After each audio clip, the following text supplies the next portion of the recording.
வணக்கம். இது அதிர்வின் இன்றைய பிரதான செய்திகள். முதலில் தலைப்புச் செய்திகள். டைகளையும் கோட்களையும் அணிந்து நாடாளுமன்றம் வரும் புலிகள். பாராளுமன்றத்தை எரிக்க சொன்னவர்கள் இவர்களே. அனுர தரப்பை கடுமையாக சாடும் எம்பி. காவல்துறை சீருடைகள் அணிந்து போதைப் பொருட்களை விற்றதாக சந்தேகம். ராஜபக்சர்களுடைய சகாவின் அதிர்ச்சி பின்னணி அம்பலம். மட்டக்களப்பு மாரியம்மன் ஆலயத்தில் அதிசயம். பார்க்க படையெடுக்கும் மக்கள். யாழில் லஞ்சம் பெற்று மது அருந்தும் போலீஸ் புலனாய்வாளர்கள். குடித்துவிட்டு அடாவடி, பிரதேசவாசிகள் விசனம். நடந்ததென்ன? சந்திரிகாவுக்கு ஏற்பட்ட அவலநிலை. கொழும்பில் வீடு வழங்க எவரும் இல்லை எனவும் பேச்சு. போலீசாருக்கு வழங்கப்படவுள்ள கேமராக்கள் தொடர்பில் வெளியான தகவல். 2026 பாடசாலை சீருடை துணிகளை மானியமாக இலங்கைக்கு வழங்கும் நாடு. அனுரவுக்கு மகிந்த அஞ்சவில்லை. அரசியல் பயணம் தொடரும். மொட்டுக்கட்சி சூளுரை. செய்திகளை உடனுக்குடன் அறிந்து கொள்ள அதிர்வு சேனலை லைக் மற்றும் சப்ஸ்கிரைப் செய்து கொள்ளுங்கள். இனி தொடர்வென விரிவான செய்திகள். அரகலைய காலத்தில் பாராளுமன்றத்தை எரிக்க வேண்டும் என கூறியவர்கள் இப்போது வெட்கமின்றி பாராளுமன்றத்தின் கௌரவத்தையும் சட்டத்தையும் பாதுகாக்க வேண்டும் என கூறுகின்றனர் என ஐக்கிய மக்கள் சக்தி நாடாளுமன்ற உறுப்பினர் சமிந்த விஜயசிறி தெரிவித்துள்ளார். டைகள் கோட்கள் அணிந்துள்ள பிமல் ரத்நாயக்கு பாராளுமன்றத்தின் சபையில் கௌரவம் நாடாளுமன்றத்தின் சட்டம் தொடர்பில் கூறினார். அவர்களால் அரகலைய காலத்தில் நாடாளுமன்றத்தை முடிக்க வேண்டும், போராட்டக்காரர்கள் வர வேண்டும் என கூறினர். இப்போது டைகளையும் கோட்களையும் அணிந்து வந்து நாடாளுமன்றத்தின் சட்டம் தொடர்பில் கதைக்கின்றனர். வெட்கம் இல்லையா? எரிக்க வேண்டும் என்று கூறியவர்கள் இப்போது பாராளுமன்றத்தின் கௌரவத்தை காக்க வேண்டும் என்று தெரிவிக்கின்றனர். இவர்கள் இறந்து பிறந்தவர்கள் போல் கதைக்கின்றனர். ஆனால் இவர்கள் டை கோட்களை அணிந்த புள்ளிகள் மாறாத புலிகளே. எவ்வாறாயினும் நேபாளம் போல் ஆகாமல் நாட்டை காக்க வேண்டிய வேலை திட்டங்கள் தயாரிக்கப்பட்டுள்ளன. ஜேவிபியினர் சத்தம் போடுவதை கண்டுகொள்ளப் போவதில்லை. ஆனால் தேசிய மக்கள் சக்தியினருக்கு வீதியில் இறங்கி போக முடியாத நிலைமை உருவாகும் என்று சமிந்த விஜயசிறி இதன்போது மேலும் தெரிவித்துள்ளார்.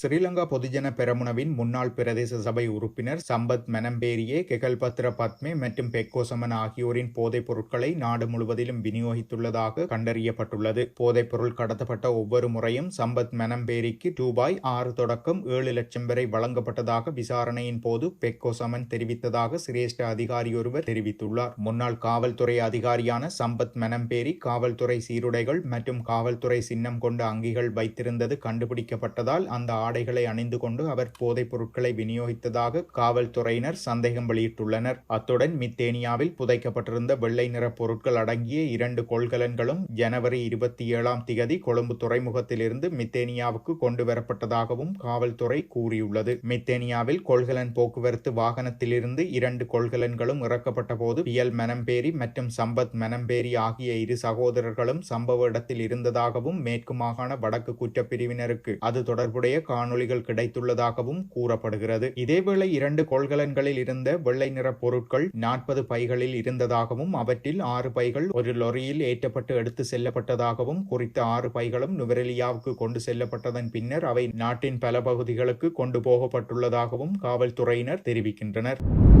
மட்டக்களப்பு வாழைச்சேனை கிண்ணையடி மாரியம்மன் ஆலயத்தில் தீக்குழியிலிருந்து நெருப்பு எழுகின்ற அதிசயம் ஒன்று இடம்பெற்றுள்ளதாக கூறப்படுகிறது. கிண்ணையடி மாரியம்மன் ஆலய வருடாந்த திருச்சடங்கு கடந்த 7ஆம் மாதம் 2025 2ஆம் திகதி ஆரம்பமாகி 10ஆம் திகதி அன்று நிறைவுற்றது. இந்த நிலையில் கடந்த 11ஆம் திகதி 9ஆம் மாதம் 2025, அதாவது கிட்டத்தட்ட 2 மாதங்களின் பின் சென்ற வியாழக்கிழமை அன்று மாலை 7:30 மணியளவில் ஆலயத்தின் மின்குமலை இயக்க வந்த ஆலய தலைவர் மூடியிருந்த தீக்குழியில் இருந்து தீ எறிவதை கண்டு நிர்வாகத்திடம் தெரிவித்திருந்தார். ஆலய திருச்சடங்கு முடிந்து 2 மாதம் கடந்த நிலையில் ஆலயத்தின் தீக்குழிக்குள் இருந்து நெருப்பு வருவதாக அறிந்த பக்தர்கள் அங்கு பெருந்திரளாக வந்து பார்வையிட்டு செல்கின்றனர்.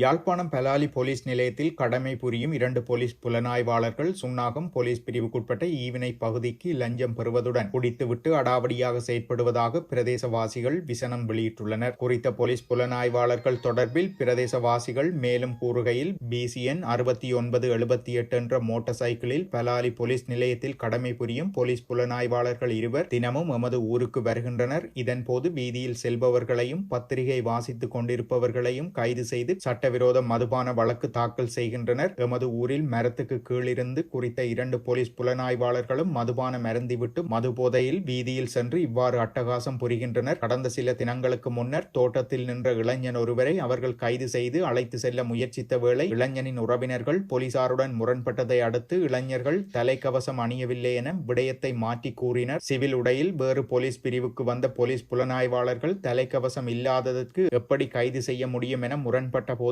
இளைஞனை விட்டு சென்றனர். நேற்று முன்தினமும் எமது ஊருக்கு வந்து இவ்வாறு அட்டகாசம் செய்த வேளை பிரதேசவாசிகள் அவர்களை மடக்கி பிடித்து வைத்திருந்த வேளை சம்பவ இடத்திற்கு வந்த சுன்னாகம் போலீசார் 2 போலீஸ் புலனாய்வாளர்களையும் எச்சரித்துவிட்டு அனுப்பினர். அது மட்டுமல்லாது வீடு ஒன்றிற்கு சென்று மரக்கறிகளையும் லஞ்சமாக பெறுகின்றனர். ஜனாதிபதி அனுர அரசாங்கம் லஞ்ச ஊழலை ஒழிக்க நடவடிக்கை எடுத்து வரும் நிலையில் வடக்கிலும் கிழக்கிலும் போலீசாரின் இவ்வாறான அராஜகங்கள் எல்லை மீறி செல்கின்றதாகவும் பிரதேசவாசிகள் கவலை வெளியிட்டுள்ளனர். அரசாங்க வீட்டிலிருந்து முன்னாள் ஜனாதிபதி சந்திரிகா குமாரதுங்கவை வெளியேறுமாறு அறிவிக்கப்பட்ட நிலையில் அவருக்கு உதவ எவரும் முன்வரவில்லை என தகவல்கள் வெளியாகியுள்ளன. இந்நிலையில் அவர் வசிக்கும் அரசாங்க வீட்டிலிருந்து வெளியேற 2 மாத காலம் அவகாசம் கோரியுள்ளதாக தெரிவிக்கப்படுகிறது. கொழும்பில் தனக்கு பொருத்தமான வீட்டினை கண்டுபிடிக்க கால அவகாசம் தேவைப்படுவதாகவும் சந்திரிகா கோரிக்கை விடுத்துள்ளார். நாடு முழுவதும் உள்ள அனைத்து போக்குவரத்து போலீஸ் அதிகாரிகளுக்கும் உடலில் அணியக்கூடிய கேமராக்கள் வழங்கப்படும் என போலீஸ் ஊடக பேச்சாளர் உதவி போலீஸ் அத்தியட்சகர் FU வுட்லர் தெரிவித்துள்ளார். இந்த நடவடிக்கை அதிகாரிகளின் பொறுப்பை உறுதி செய்வதையும் ஊழலை தடுப்பதற்கும் வெளிப்படையாக தங்கள் கடமைகளை செய்வதற்கான வாய்ப்பை போலீசாருக்கு வழங்குவதையும் நோக்கமாக கொண்டுள்ளதென அவர் குறிப்பிட்டுள்ளார். இலங்கையில் பயங்கரவாதத்தை இல்லாதொழித்த தலைவர் அமெரிக்காவில் இரட்டை கோபுர தாக்குதல் நடந்த நாளில் கொழும்பை விட்டு வெளியேற்றப்பட்டுள்ளார். அவரின் அரசியல் பயணத்தை நிறுத்த முடியாது, அனுரவுக்கு மஹிந்த அஞ்சவில்லை என முன்னாள் நாடாளுமன்ற உறுப்பினர் சஞ்சீவ எதிரிமன்ன தெரிவித்துள்ளார். கொழும்பிலிருந்து தங்காலைக்கு மஹிந்த ராஜபக்ச வெளியேற்றப்பட்டமை தொடர்பில் ஊடகங்களிடம் கருத்து வெளியிடுகையிலேயே இவ்வாறு குறிப்பிட்டுள்ளார். அவர் மேலும் தெரிவிக்கையில், செப்டம்பர் 11 என்பது உலகின் பலம் பொருந்திய நாட்டிற்கும் பயங்கரவாதத்திற்கும் அச்சம் தென்பட்ட நாளாகும். செப்டம்பர் 11 தாக்குதல் நடந்த நாள். பயங்கரவாதிகளிடமிருந்து இலங்கையை பாதுகாத்த தலைவர் இப்படியானதொரு நாளில் அதிகாரப்பூர்வ வதிவிடத்திலிருந்து வெளியேற்றப்பட்டுள்ளார். ஜனாதிபதி அனுரகுமார திசாநாயக்க ஓய்வு பெற்ற பின்னரும் இந்த வீட்டை அவருக்கு வழங்குமாறு நான் யோசனையை முன்வைக்கிறேன். மஹிந்த ராஜபக்ச அரசியலிலிருந்து ஓய்வு பெறப்போவதில்லை. தங்காலையில் இருந்துதான் அவரது பயணம் ஆரம்பமானது. எனவே அங்கிருந்து புதிய பயணம் கூட ஆரம்பமாகலாம். அனுரவின் அரசியல் அழுத்தங்களுக்கு நாம் அஞ்சவில்லை. 3/2 பெரும்பான்மை பலமல்ல, அதற்கு மேலிருந்தாலும் அரசியல் அச்சுறுத்தல்களுக்கு நாம் அடிபணிய போவதில்லை என அவர் குறிப்பிட்டுள்ளார்.